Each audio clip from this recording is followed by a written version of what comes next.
सूरज मी चव्हाणला तर येतो का आणलेला सभागृह काय 10 कळलं नाही. फक्त झाकपूक झुपूक झाकपूक झुपूक ते तेवढंच करत होता. त्याच्याच तंद्रीत काय तर बोलत होता.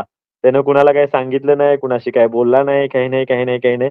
तेवढं त्याच्या त्या 2-3 हुक स्टेप्स आणि त्याचे ते डायलॉग्स तेवढंच त्याने केलं. बाकी कुणाला गेम बद्दल सांगितलं नाही, कुणाच्या गेम बद्दल कौतुक केलं नाही, काही नाही. तो त्याच्या तंद्रीत होता. The great Suraj Chavan. का बिग बॉस का कशासाठी आणलेलं? कशासाठी? अरे हा विनर.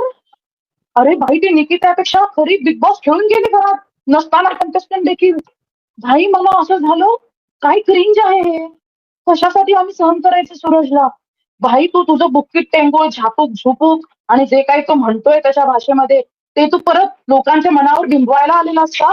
हा की ते बिग बॉस नंतर तुझ्या हुक ते स्टेप्स काय म्हणतात हुक स्टेप्स झोळीमध्ये गाडी. तो जो झापूक झुपूक पिक्चर पडला त्याच्यानंतर काहीच नाही म्हणून ते लोक विसरलेत म्हणून परत तू लोक प्रेक्षकांना ते दाखवायला आला. अरे तू आल्यावर स्वतःचीच बडबड बडबड करत होता.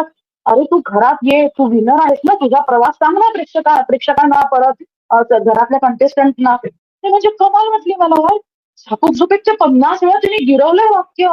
मला एका क्षणी वाटलं मी याला स्किप करू की याला बंद करू याचं तोंड. मला खरंच समजलं नाही. तर घरात जाऊन फक्त त्याची एकच गोष्ट आवडली ह्या पूर्ण त्याच्या आजच्या घरामधल्या याच्यामध्ये की फक्त तो सगळ्यांना बोलला अरे तुम्ही एकाच डायनिंग टेबलवर बसा, असे लांब लांब बसू नका. ती एकच गोष्ट मला आवडली. भाई आणि विनर मलाही तो त्यावेळेला आवडलेला नव्हता आणि सॉरी आता तो त्याच्या वागण्यावरून तर मला असं वाटतंय की ज्या ज्या लोकांनी त्याला साधेपणावर निवडून दिलंय बघा तुमचा हा विनर असा की काही एक शब्द पण बोलू नये, एक शब्द पण प्रोत्साहन देऊ नये. सॉरी तिकडची किती होते.